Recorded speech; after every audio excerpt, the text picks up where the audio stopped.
Good morning, good afternoon, and good evening, folks. Hey, welcome to another episode of the Marketing Your Practice podcast, the podcast where I have the pleasure of simplifying the marketing and the mindset so you, the chiropractor, can increase your income, your impact, and your enjoyment in practice too. In today's episode, I'm going to be talking to you about one of the common ingredients that's missing in chiropractors when they're struggling with practice growth.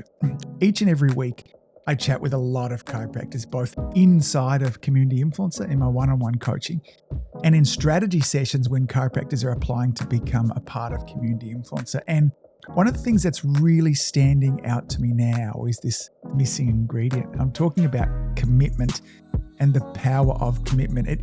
It's particularly obvious to me with a couple of recent calls that I've had. One, a really fantastic chiropractor who's getting towards the end of her career. She's wanting to sell her practice and retire in the next 3 to 5 years. Now, if we were to shift back pre-COVID, her practice was really thriving then. Seeing the numbers that she wanted to see, she was thinking about selling her practice. But because of several things that were outside of her control, her practice has really taken a dip and she hasn't been able to regrow it again since. Numbers are low, conversion to people taking on care is low, retention is poor. Now, after a little bit more diving in and chatting with this amazing person there too, it became really clear that there was a commitment issue. She really has a foot in kind of two sides of the fence. One is thinking all about her retirement in 3 to 5 years, and the other is being completely dissatisfied with the state that the practice is at the moment. Now, we had to have a really clear and candid conversation where I said, there's no way that you're going to grow your practice back to what you want it to be over this next 3 to 5 years if you're continuing to be focused on things outside, if you're not committed to the process. Now, to her credit, after sort of 24, 48 hours of thinking about this, she came back and really understood that this is what was necessary, is there for there to be a full and 100% commitment. Now, the other area that I see this showing up is with many chiropractors nowadays that have been or are trying to run kind of multiple businesses. So perhaps what it is they have a practice and then maybe on the side they've got real estate, or maybe there's an online business, or maybe they're trading shares or NFTs or those kind of things there too. My experience is that running a chiropractic practice, particularly if we want it to grow and we want to reach a lot of people and have a lot of impact, that's where our focus needs to be. Now, I've never run a stock trading business or a property business there too, but I would expect that if you want to do very well out of those, you need to focus and there needs to be commitment. When we split our commitment there too, our results don't half. We never quite get the momentum to get forwards as well. In preparing for this, maybe you're thinking about, I feel like I'm committed to growing my practice. I've got some questions that I've put together that as you're perhaps driving along or walking along, wherever you might be listening to this, these are just yes and no questions. And they will help perhaps provide some clarity in around your level of commitment to actually growing your practice. And then after this, I want to talk about laying out a bit of a plan for you as well. And we'll talk a little bit about what commitment looks like and doesn't look like, because there are often some misconceptions in around that too. So here's a commitment questionnaire as well. We'll start with question number 1, which is all in around vision and goals. Have you got a really clearly defined long-term goal and a vision for your chiropractic practice?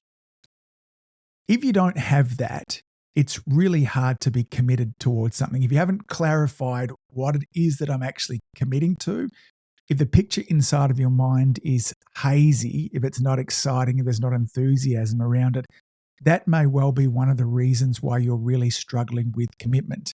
Now, many chiropractors, just recently in one of our community influencer calls, one of the things we were talking about is, what is your product? What is the problem that you solve? And it still amazes me how few chiropractors can answer that question really quickly and clearly without there being a whole bunch of confusion. The second thing would be to look at your consistency of efforts. This is a good sign of, are you committed or not? Are you consistently implementing strategies for practice growth, even during challenging times? So this first chiropractor I was talking about, who's just on the other side of COVID, as we all are there as well, she'd stopped doing lots of the things that she'd done in the past. Patient education sessions, training her staff, really working on her initial consultation and a report of findings, getting out to her community, the drive and enthusiasm that she had. She'd lost that partly because of COVID, but more so now because what she was thinking about is her retirement. The third thing to think about there too is learning and development. Are you actively seeking opportunities for professional development, learning new chiropractic techniques, business strategies? Again, this is something that so many chiropractors, after they've been in practice for a very short period of time, many cases 3 to 5 years, just stop learning new techniques, new ways to care for their patients, new communication strategies. Many chiropractors don't have 20 years of experience. They have 3 years of experience that they've just repeated over the last 17 years as well. So what things are you doing to learn new strategies, both with your communication, with the techniques that you're doing, business marketing? What things are you actually learning that will help you get the result as well? Question number 4 is adaptability. Do you regularly assess and adapt your practice strategies in response to industry changing and needs? Now, what we're committed to is the result. Okay. What we're not committed to is the vehicle that we'll use to get us there. In fact, this is one of the things that's very important. We're committed that we want to serve this number of people. And maybe we think it's going to happen through Facebook ads or community partnerships or internal referrals. We take a bunch of actions. And if that doesn't get us the result, we don't change the result. We just change the actions. We need to be highly adaptable. One of the challenges with many of us is we become laser focused on having to master one particular way. I know it's going to be through social media. I need to change. Maybe it's not. Maybe there's another vehicle as well. So are you regularly assessing and adapting your practice strategies in response to industry changes? The way to run and grow a practice now in 2023 when I'm recording this is very, very different from how it was just 10 years ago, probably different from how it was just 5 years ago. Okay. Question number 5 here is feedback acceptance. Do you actively seek and constructively use feedback from patients, practice members, from peers, staff, from coaching group? This is a real sign. When you're committed to the result here too, you'll be looking for feedback, not as a reflection to try and justify your worthiness, but you'll be taking that feedback so you want it to be directing the actions that you're taking. We're not scared of the feedback, okay? So is that something that you're actively doing? When was the last time you reached out to your practice members and asked them, how could we improve what we're doing? How could you do a better job? Is this one of the questions that you're asking at your re-exams? As your front desk, do you have a system set up where you're regularly looking for this type of review?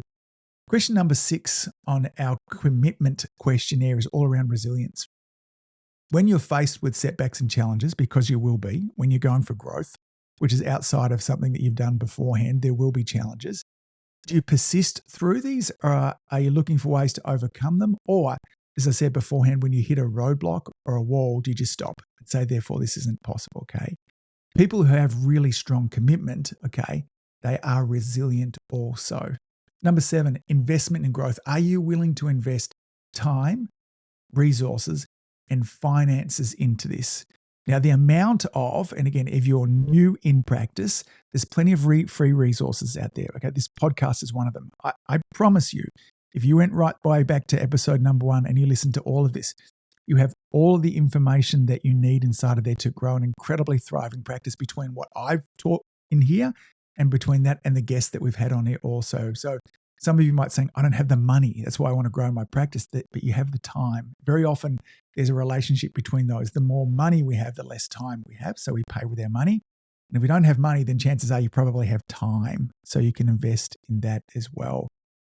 Question number 8, strategic focus. Do you maintain a focused approach for your practice growth rather than frequently shifting from one new idea to another? These chiropractors I spoke about to begin with don't have a strategic focus in their growth. One of them is trying to think about multiple business ideas that he has. His practice he wants to run, and then he has another online business, okay? And then we've got this other woman here who has her practice and she's thinking about her retirement. There's no strategic focus. And without strategic focus, we tend to bounce from one shiny object to another. What is the new thing that's going to help me grow my practice? What is the next thing? What is the next thing? What is the next thing? So we need to have a strategic focus. Do you have a reflective practice? Are you regularly reflecting on your practice and personal performance to identify areas of improvement? Do you sit back and do a little weekly review, even a daily review? How did things work today? Do you have a process in there when you're looking at this? And then finally, question number 10 here. Do you have a sense of responsibility for the results that you achieve? Are you taking full responsibility for the outcomes of your practice? Are you actively seeking to improve rather than blaming external circumstances? Again, across both these examples I've talked about too, particularly the woman post-COVID there too, she was blaming the fact that her practice wasn't performing the way it was now was COVID's fault and the community's fault because people didn't want chiropractic anymore. They certainly wouldn't convert over. They wouldn't buy long-term cares. They wouldn't buy blocks of care. These were things that she was seeing that were all outside her responsibility. When we're committed to getting a result, we're also committed to all of the outcomes. And we don't base our worthiness on the results. This is something that's really important that gets in the way of commitment here, is that when we reach a roadblock and we fail there, committed people don't base their lovability and their worthiness on the result. They just take that as feedback or data. Often in coaching sessions, I'm talking to people, we want to take on the mindset of data, not drama, okay? So we do something, we look at what the result is, we get data back from it.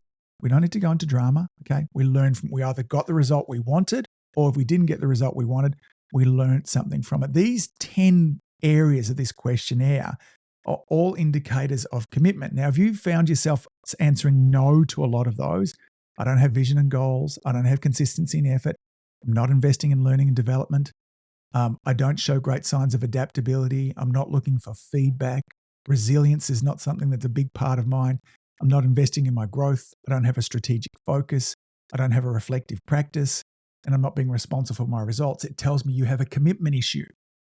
And that is the first thing that you should be cleaning up before taking any other steps, okay? I had an interesting experience with a coach recently. And I was sitting down, this who I was watching, and he was talking to an audience, and he had a wonderful product that he was encouraging them to buy. And somebody raised their hand and said, well, how long will this take for me to get the result there too? Now, it's a good question to ask, but he kind of came back and said, look, if you're already worried about how long, then it tells me in some part about your level of commitment. When we're committed, said it doesn't matter how long it's going to take. I'm committed to this result. Now, there's some partial truth inside of that because also the definition of insanity is doing the same thing over again and again, expecting a different result. So we need to be assessing. We need to have that reflective practice to see where things are working. But we never change our goal. We might change the timeframes in there. You know, when someone comes into community influence and they're saying, you've got 60 days, Angus, to prove yourself to me, it tells me about their level of commitment. It lets me know that they're probably not a good fit for the program because most people get wonderful results inside of 60 days. But if you're coming in with that pressure, as opposed to I'm committed to making this work, as opposed to looking at me and saying, you know, I'm committed, Angus, to you having something to do. I'm committed, Angus, with you getting the result for me. They're different kind of headspaces inside of that too. So I was listening to a book recently, and this was all about willpower, all about creating our future self. And the author mentioned something in there that I found quite triggering. He said in there, the results that you have in your life right now, tell me what you're committed to. And as I mentioned, that was triggering for me. I wanted to come up with a whole bunch of reasons why that wasn't the case, why my income was what it was, why my health is as it is, why my relationship. As I sat down, I really thought about that over the coming week. He's exactly right, okay? Your life right now tells me what you're committed to. Are you more committed to eating that crappy food than you are good food? Are you more committed to watching television than you are exercising? Are you more committed to not being wrong than you are to putting new social media posts out there? The life that you have right now tells me what you're committed to. So we're all committed to something, okay? But maybe you're not committed to practice growth. And this is important here because in life, Lauren and I were talking about this last night with regards to friendships and relationships that we have. Yeses are great. We want lots of yeses in our lives. Nos we can cope with, but we want to get rid of the maybes. And so maybe the thing for you is that maybe right now you're actually not committed to practice growth because there are other things that are going on. Maybe there's health challenges. Maybe there's family issues. Who knows? Maybe this is just not the time for you right now. So actually taking the pressure off and say, listen, I'm not committed to practice growth. What I'm actually committed to at the moment is, stability in the practice. I just don't want it to go backwards. Now, that's another conversation for another time there too. But maybe you need to really just assess, maybe I'm not committed to this. And it'll take an enormous amount of weight off your shoulders to come up with that as well. Now, that being said, I also want to let you know that commitment can change from week to week. I'll give you an example. We've got lots of renovations happening at the house at the moment. And I've been helping to project manage that. And I'm often, because I like doing it, I often really like to sort of support out, helping with some of the building and those type of things there too. Now, this meant last week I was more committed to my house renovations than I was to running my business. And that's okay. There are going to be distractions along the way. However, if it was week after week after week and I was more committed to my house renovations than my business, then I'd have to have a look and go, Angus, how committed are you to getting your practice goal? So understand commitment can change and there can be weeks where you're not committed, but that's fine. Okay. Take the pressure off yourself. Just let it yourself know, hey, this is not a business commitment week this week. This is a commitment to a holiday. This is a commitment to, in my case, is renovation as well. I also want to let you know that commitment doesn't feel good. So this morning on a community influencer call, we were talking about commitment. And one of the members was saying that I think I'm committed, but I'm feeling a lot of frustration. Does that mean I'm not committed? I'm like, no, absolutely it doesn't, because there will be times that you'll be frustrated because you'll come up against hurdle after hurdle after hurdle. So frustration isn't a sign that you're not committed, okay? There's very often frustration and failure and rejection, but it's how we deal with these things. If those things are stopping you from taking action, then commitment probably is an issue, okay? Now, the one thing that we have to come back to inside of this is commitment is the only thing that will get you to the result that you're wanting to get to, okay? If it's practice growth that you're wanting, you must be committed to that. So let's spend some time now. I want to go through some of the mindsets that will help you with regards to your commitment.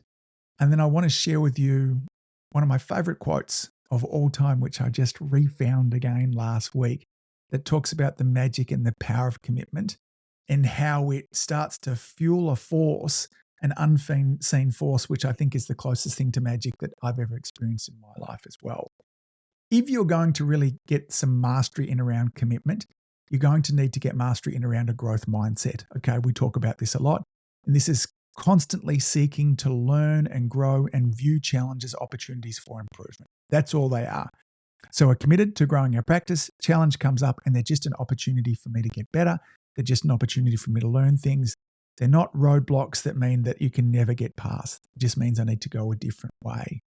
You're absolutely going to need to work on your resilience and your ability to bounce back from setbacks, failures. And again, a lot of this comes from how we view them. And a lot of this comes from the beliefs and the conversations we have. Like what does failure mean to you? Is it something personal about you? Does failure mean it's final? Okay, those of us that are resilient, we tell a different story. It's that of, fall down twice, get up 3 times. You're going to need to make sure that you develop the skills of visionary thinking. Okay, I had a great episode on here a little while ago with Tony Ebel, where we talked about the power of vision. So having a clear vision for the future, something that's juicy and exciting for you to actually commit to, for you to be motivated to, this is what helps to fuel your commitment. You're going to need to be really open to feedback. You want to be welcoming feedback because this is what will help you get your results faster. Feedback from practice members, from staff, from those around you who have some understanding of what you're trying to achieve and can give you good information. You're going to need to develop the skills of adaptability and flexibility, okay?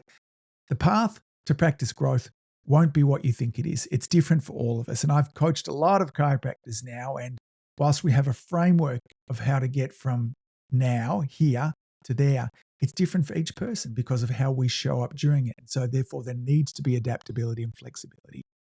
You need to work on your self-discipline and consistency. Okay? These are skills that can be worked on. Discipline is one of the things that's very closely related to commitment as well. And so, we can start demonstrating, discipline with small things. Maybe it's, a couple of years ago or last year, the year of 2023, I had cold showers for the whole year. That was part of a process for me. It wasn't just about the benefit of the cold showers, although I knew that was physiologically good for me. It was a sign of discipline. This was one thing I had committed to at the start of the year that I wanted to do day in and day out. You're going to need to maintain a positive attitude. So maintaining a positive outlook, and even in the face of challenges, this is infectious for the people around you. To grow our practice, this is not something that we do in isolation. We need practice members, obviously, but we need staff, and we've got a team of people around us. And when we're negative and we're run down and we're pessimistic about things, we're just not a nice person to be around. If you're wanting to be able to reach your dreams, then a positive attitude is something that's going to be helpful. Accountability. So taking responsibility for the outcomes. We talked about this a little bit beforehand of both the good and the bad, and using them as learning experiences, but being accountable for whatever results that you get. And then finally, there too, it's a long-term dedication. So rather than this instant gratification, which our world tells us about so much, there too, we need to commit to something in the long term. Now, I really like 3 years as a long term. Now, I know that works really great for me, and it works well for many of the people that I coach with. You can achieve amazing things in 3 years. Now, obviously, you can achieve even more in 10 years. I was listening to some sessions and stuff with Alex Hormozi recently, an incredible entrepreneur, and he says you can build $1 billion business in 7 years. So most of us aren't wanting to build billion-dollar businesses, but it probably does mean that you can build $1 million or close to $1 million practice in 3 years if you're committed to that as well. And that means that we need to have long-term dedication. Now, there are several amazing things that happen when we become committed. So again, we obviously start to take actions. And when we face those hurdles, we course calibrate or recalibrate. And that's what's going to help us get the results that we want. But when we are committed to something and our actions are reflective of that, it starts to ignite an external force, as I mentioned beforehand, which is the closest thing to magic that I've ever seen. And I saw this with a brand new client that started with me in Community Influencer last week, who at our initial planning call, we laid out a plan. And this plan here meant we needed to get away from the addiction of Facebook ads. We need to start working on retention inside of the practice. We need to start building more community relationships. We need to have a focus on declaring ourselves as the mayor of our community. We are the practice that are going to be the thought leaders. We're the ones that are committed to changing people's life. And this couple, a great young couple, just leapt at that with 100% commitment, leaps and bounds there too. And I got a call or a message a week later saying they just had their busiest week in practice, having turned all of their Facebook, patients off. So no new patients for that. People just came out of the woodwork. Now, this happens when we are committed. So I want to share a quote with you from William Hutchinson's Murray that I think really reflects this as well. Until one is committed, there is hesitancy, the chance to draw back, always ineffectiveness. Concerning all acts of initiative and creation, there is one elementary truth, the ignorance of which kills countless ideas and splendid plans. That the moment one definitely commits oneself, then providence moves too.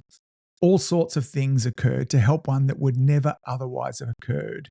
A whole stream of events issues from one decision, raising in one's favour all manner of unforeseen incidents and meetings and material assistance which no man could have dreamt would ever have come his way. I've learned a deep respect for Goethe's couplets, that whatever you can do or dream you can, begin it. Boldness has genius, power, and magic in it. Now, what he was saying in here, Murray, in this situation too, is that when we finally commit ourselves, then providence moves to. And providence, he says with a capital P, almost meaning God, the universe, fate. That when we start to move towards things, a whole bunch of other things, literally the sea parts for us. And I see this with chiropractors that are committed to things. And it's literally like pouring rocket fuel. Magic starts to happen. So not only from the actions that you're taking, but when there's a commitment to grow your practice and your actions follow that too, you literally have the whole force of the universe in behind you. My encouragement for this episode as we wind it up there too is for you to ask yourself, am I committed to the result that I want? If it's practice growth, is it growing more practices? Is it, employing more people? Is it upping our prices? Whatever it is, first of all, is ask yourself, am I committed to this?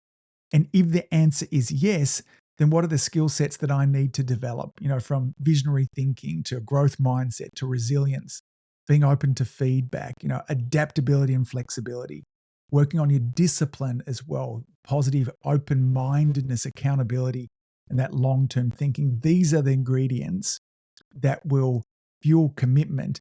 And as we start to step forwards with commitment, then literally providence, God, the universe, takes action as well to help you achieve the results that you're after. Folks, that's it for this episode. As always, thank you for all that you do. Your community desperately needs you knowing this, okay? When we become committed, we open a channel for more of them to be in your practice, and that improves the impact and literally the health of the community and therefore the world as well. Folks, until next week, have a brilliant week. Take care. See you soon.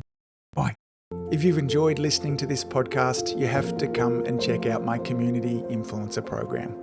It's my monthly coaching program where we take all this material and I'll work with you to help you apply it, implement it, and systemize it. The Community Influencer Group Coaching Program is designed to help you increase your practice income, impact, and enjoyment. Join me over at anguspyke.com/join.